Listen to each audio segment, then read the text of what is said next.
За тэгэхээр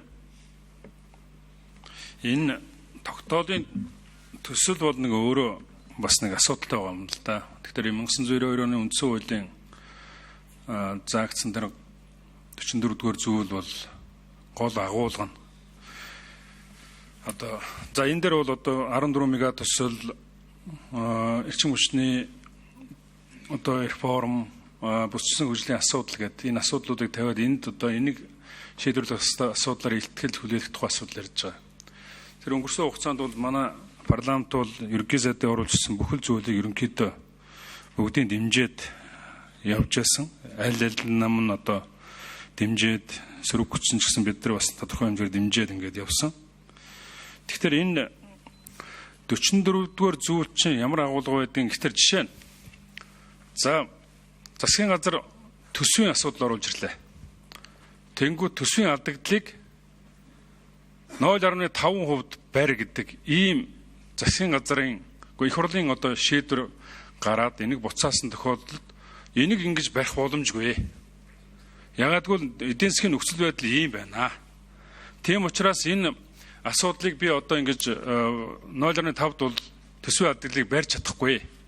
Тийм учраас миний одоо энэ асуудлыг энэ одоо 2% төсвийн алдагдлыг 2% нь өргөн барьсан тэр төслийг баталж өг.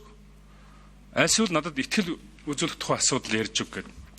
Тэг хэрвээ одоо энд итгэл үзүүлэх тухай тогтоол орж ирэх юм бол тэргийн одоо дэмжсэн тохиолдолд шууд одоо тэр 0.5%-аар 2%-аар одоо төсвийн алдагталтаа батлах тэр юуд шийдвэр нь шууд хэрэгжээ явдаг.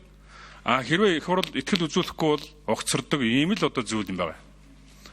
Тэгэхээр энэ дээр бол одоо бидний хувьд бол ямарваа нэгэн тийм одоо их хурлаас энэ засгийн газрын хэрэгжүүлэгч байгаа тэр бүх асуудлуудыг одоо эсэргүүцэж одоо унгаасан ийм тохиолдлууд бол бараг байхгүй. Тийм учраас энэ бол одоо орлого нутгах тухай асуудал байсан. Энийг одоо Монгол Ардын намын баг урал руу чирээд оруулсан. Тэгэд энэ дээр одоо ардсан намыг засгаас гарах тухай ганцхан асуудал яригдсан. Ийм л зүйл байгаа. Тэгэхээр энэ дээр бас ерөнхий сайд ч гэсэн өөрөө тэр одоо доторх баг урлынхын бичлэг задарсан байлаа. Ардсан намаас гаргаад цаашаа явчих гэж хэлсэн байдаг. Тэгэхээр ийм байдлаар одоо ингэ явах тэр нэг яг энэ хамтарч байгаа засагч нь одоо энэ бүх буруу чинь бүгдээрээ ардсан намын буруу болж хувирдаг.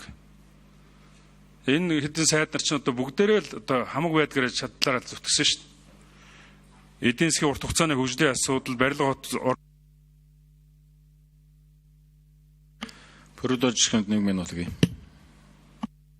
Барилга орон сууцчлалтын асуудал, хууль зүйн асуудал, байгаль орчны асуудал гэдэг хамгийн галтаа, хамгийн хил амтаа тэр одоо бүх одоо яамдуудыг бүгдийг хариуцаад ажиллаад бидрээс болж, ардсан намаас болж, энэ хэдэн сайднараас болж асуудал үүсээгүй л гэдгийг би хамгийн гол нь хэлмээр байгаа. Тэгээ энэ дээр бас одоо энэ үндсэн хуулийн тэр суур зарчим чинь ийм шүү. Энэ шалтгаан чинь бол буруу шүү гэдгийг л бас би хэлмээр санагдчих.